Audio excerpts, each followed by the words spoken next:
ایک بار تاجر غلاموں کی منڈی میں گیا تو اسے ایک ترک بچہ بہت پسند آیا اور اسے تاجر نے فوراً خرید لیا۔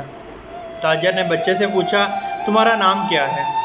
لڑکے نے جواب دیا، جناب میں اپنا نام بتا کر اپنے نام کی توہین نہیں کرنا چاہتا، میں غلام ہوں، اس لیے آپ جس نام سے پکاریں گے وہی میرا نام ہوگا۔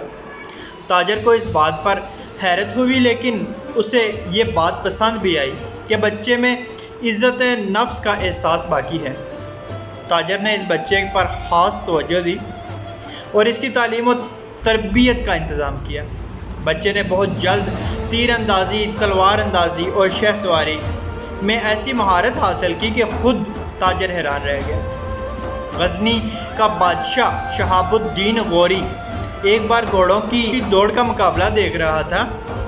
تاجر اپنے غلام کو لے کر اس کے پاس پہنچا اور کہا کہ حضور، میرے اس غلام کو گھڑ سواری میں کوئی نہیں ہرا سکتا۔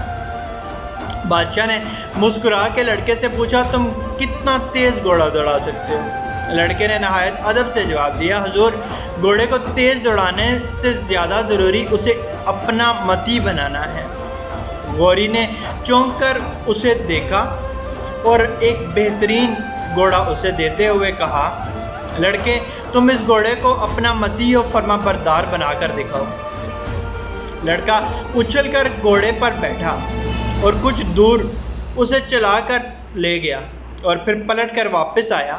لوگ یہ دیکھ کر حیران رہ گئے کہ واپسی میں بھی گھوڑا اپنے سموں کے نشان پر ہی چلتا ہوا آیا۔ سلطان غوری نے سوچا، جو شخص ایک جانور کو اس طرح اپنا فرما بردار بنا سکتا ہے، اس کے لیے انسان کو متی بنانا کیا مشکل ہو سکتا ہے۔ اس نے فوراً اس غلام کو خرید لیا جس کا نام قطب الدین تھا۔ ترکی میں ایبک انگلی کو کہتے ہیں اور شل کا مطلب ہوتا ہے ٹوٹا ہوا۔ چونکہ اس غلام کی ایک انگلی ٹوٹی ہوئی تھی، اس لیے عموماً سب اسے ایبک شل کہتے تھے۔ پھر ایبک اس کے نام کا جز بن گیا۔ اس نے قطب الدین ایبک کے نام سے ہندوستان پر حکومت کی۔ دہلی کی قوت الاسلام مسجد اور قطب مینار اس کی یادگار ہیں۔ اللہ پاک آسانیاں حاصل اور تقسیم کرنے کی توفیق عطا فرمائے، آمین، جزاک اللہ۔